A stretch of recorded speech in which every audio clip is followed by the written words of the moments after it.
Welcome everybody to the big cottage. Bob Burnett, one of the designers, Shizuka Yasui, my wife, who's an architect from Japan, who had a big part in this. We worked together. And then you've met John outside and Vicky, the owners of the home. And we're lucky to have Kane here from Dan Saunders Construction, who was one of the builders who was looking after this job. All right, I've just got a few copies of a magazine article, so I'll just ask if you can just take one and pass it along. That would be good. And I think that the front cover, the image here, really sets the scene when you come up the drive for this property, and I mean, it's probably a bit more leafy there than it is this time of year, but it's kind of, we've inserted this house into an existing forest, existing garden. And there's a Japanese term for this called Shinrin-yoku, which means forest bathing. And I hope that we've achieved a bit of that in this house, and we're certainly trying to use organic architecture principles in all of the work that we do. And so hopefully John and Vicky feel like they're forest bathing every day. Yes. But that's all about just getting out in nature and just de-stressing. And yeah, so real bonus to have the mature trees, and I think the redwood tree at the front sets the scene and the Americanness of the place, because when we started designing this house, John and Vicky told us that they really liked this house in Fendleton Road, which is called Los Angeles House. And Shizuka and I both love this house too, and we've sort of admired it for a long time. It was built in 1909, and I think if you can achieve something that's timeless, this still looks good today, that's a really good quality and a really good thing to achieve. So in terms of the exterior appearance, it's got that sort of vibe, but in every other way it's completely different. This house has quite dark timber panelling inside, quite small windows, and then this house is kind of the opposite. It's got large glazing and light and bright, and probably what some people call Japandi. Yeah. Yeah. And obviously Shizuka has had an influence on not just the look, but also the philosophy behind the design. Traditional sort of a Japanese Minka style house meets the Californian bungalow style, and we came up with the look, and also something you don't really see much from sort of a New Zealand house, but it's quite a minimum for the corridor here, so it's really room to room, and then doesn't go through the corridor, and then that's one sort of very traditional Japanese way to do. And also structurally Japanese style is a post and beam, so we can have a big open to the outside, the structure, we can have a big opening space. So this one achieved the sort of bring the style, and then you can see the garden from the lots of different rooms, and then you can feel the connection between the inside and outside. So you can feel the sort of each season sort of changing the season, and then you can feel from inside.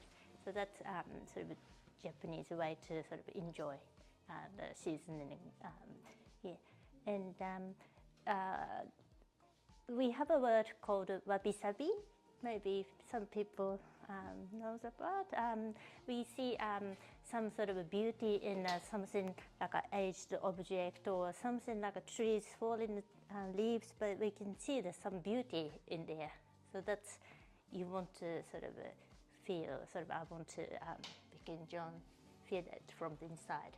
So we have a tsuboniwa there, and it's behind you, and then sort of you can see the something together, and then something there is you can find there's some beauty there, and yeah. Tsuboniwa is miniature garden. Yes, Yeah. tsubo is just the 2 tatami mat side. That's the best, but yeah. So the other thing about the ingawa or veranda is that we've got really good shading. So we've got protection from overheating. So this house is a high performance home, so it's very high level of insulation. And as homes get more airtight and get more thermally efficient, there's more risk of them overheating. So it's really important to have the right level of shading, and often that's overlooked in new homes. So it's providing this kind of connection to outside with the veranda, but also giving us the shading. Yeah, very traditional Japanese house have this engawa style, but we do have the shutters, wooden shutters. It's a bit different here, but that's connection between a sort of in between outside, inside. So you can still feel like that's in part of inside, but if you go outside, and you can still feel like that part is kind of connected to the inside. One of the things I really love about this house, which you'll see when you go through to the other end, is the sunroom, which has a huge glazed skylight. I think it's about 3.5 metres, and I think that was the biggest skylight they've ever made.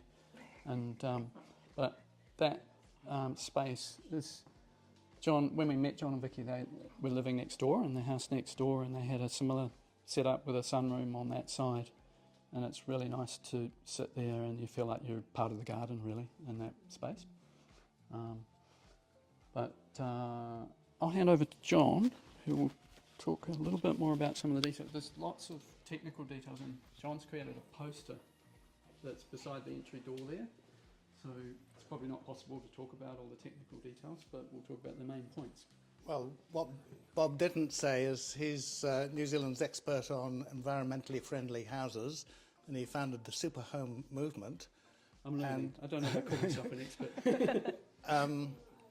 This house has a number of features which make it exceptional, I think. First of all, 21 solar panels means we generate most of the electricity we use, and certainly in the summer, we export half of what power we produce. We export it back to the grid, and we use just half of what we generate. So our power bills for 6 months over the summer are essentially very close to zero. We have 4 large batteries, which are upstairs in the storeroom up behind the kimono, and they store the electricity produced by the sun during the day. When the sun sets, the whole house is powered by those batteries, and they would last until we go to bed, perhaps midnight. So we're only drawing from the grid for a few hours between about midnight and sunrise. We need, of course, power even when we're asleep to run the fridges and so on.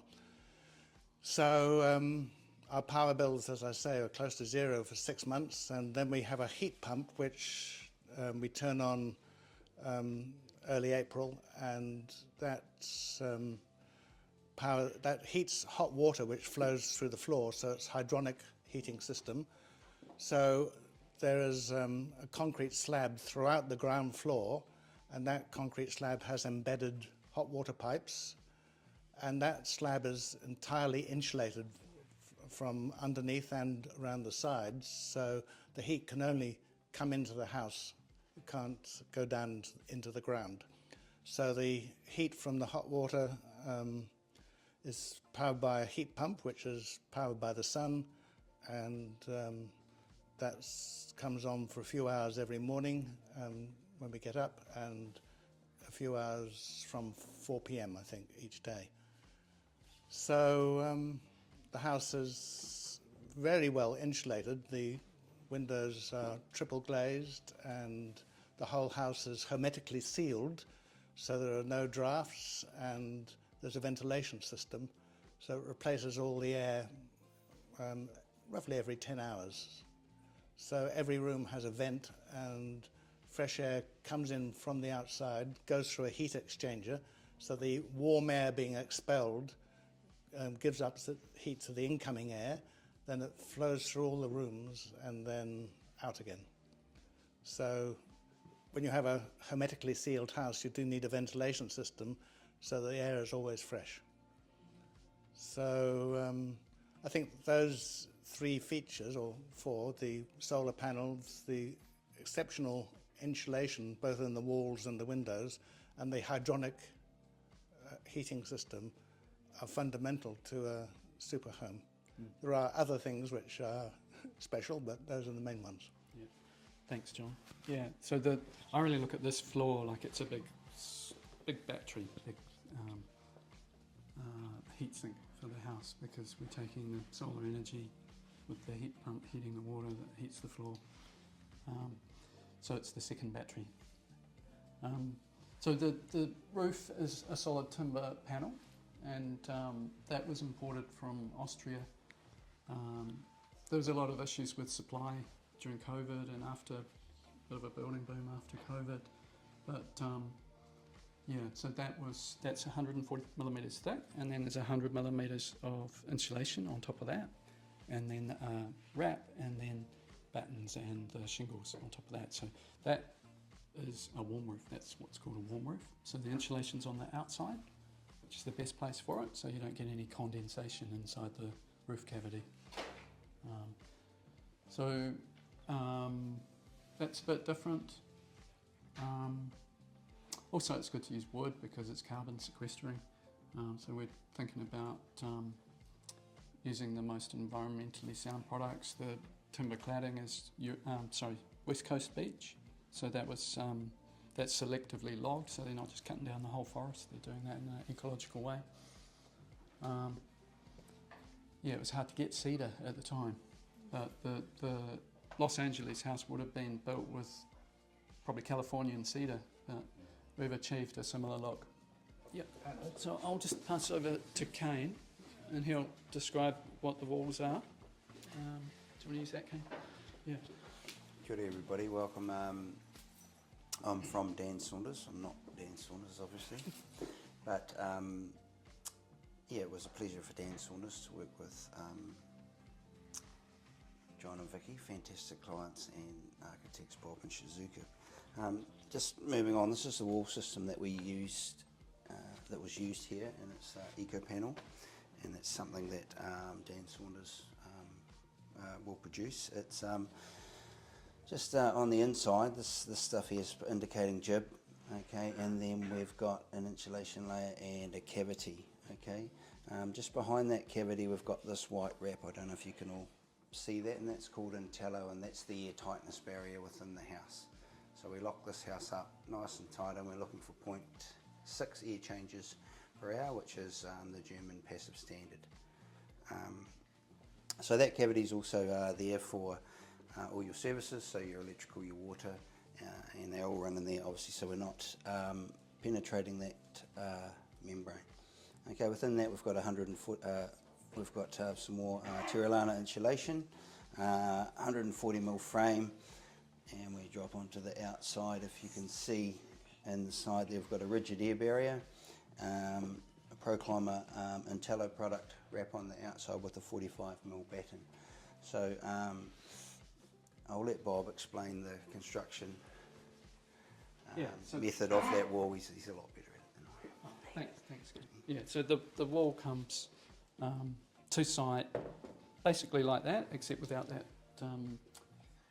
the linings and the last bit of insulation in the services cavity. So not the jib and not that cavity. Yeah, so that gets done on site, but that's a key thing. So the switch boxes, flush boxes for the switches and sockets are in that space, and they're not penetrating the air tightness layer, which is also meaning that the internal wall stays dry, and that's a vapor control layer as well as an air tightness layer. So it's called Eco Panel, but basically the whole wall is made off site, and I think the biggest wall was 12 metres long in this house, so just depends how big the truck is. The truck has a high ab, so it lifts the walls off and puts them in place, and it happens very quickly. So basically what you get on site is that batten, the wrap, and that comes off, so you're getting a sort of fully insulated wall that we chuck up and screw together without wings, less timber, Yeah, so I think the first house that Dan Saunders built for one of our clients, the slab went down on the weekend. Tuesday, the truck started arriving with the panels, both for the wall and the roof. It had a similar roof. And Thursday afternoon, the roof was on, and I think the guys took the rest of the day off, had a beer. And I texted the client and said, "Do you realise your house has landed?" So that was quite cool. Where we can, we generally like to push pretty hard at that stage to get the roof on, and you know, within a few, depending on your type of construction, we can very quickly make it a weather-tight sort of space. Primarily, that's not roof on, it's trusses or glue dam or whatever your roof structure is. We put another membrane on top of that, and that's how we sort of achieve that airtightness, followed closely by your fascias and roof coverings. So it can be a very short time frame within that space. That's why we probably went and had a beer, because we were pretty hard. Yeah. So the way Dan Saunders do the build, it's very quick. So you save time on site by doing things off site, and then You say it's very quick, but this house did take 2 years to build, Bob. yeah, I'm sorry about that. Wasn't entirely my fault. COVID interrupted. COVID interrupted. Yeah, but good things take time. But yeah, I think it also means that everything doesn't get wet if you're doing, you know, roof panels, wall panels. You haven't got framing sitting on site for weeks, getting rain on it. And, I think it's just a good thing, and it's supposedly cost neutral because there's less time involved, but you're getting better quality in the end. So another thing we've done just recently, we've installed monitoring in this house. So we've got a little monitor over there on the wall. So I've got an app on my phone and I can see the temperature, humidity, CO2, and then we're going to add the power data into that. So I think the proof's in the pudding. So after 12 months throughout all seasons, we'll see the monitoring data and see how the house has performed. We already know it's good because John tells me it's a constant temperature all the time, 21 degrees. But I think it's good to have that feedback loop so that we can show other people, and brands are doing a similar thing. They have a study called HEAP2, which is Home Energy End Use Program or something. So that's done in a much more scientific way. So there's other little sensors you'll notice throughout the house which are measuring all sorts of things. And brands are going to release the information when that study's finished. So that's probably enough from us. If you want to have a look around and then come back in 15 minutes and let us know if you've got any questions afterwards. Thank you.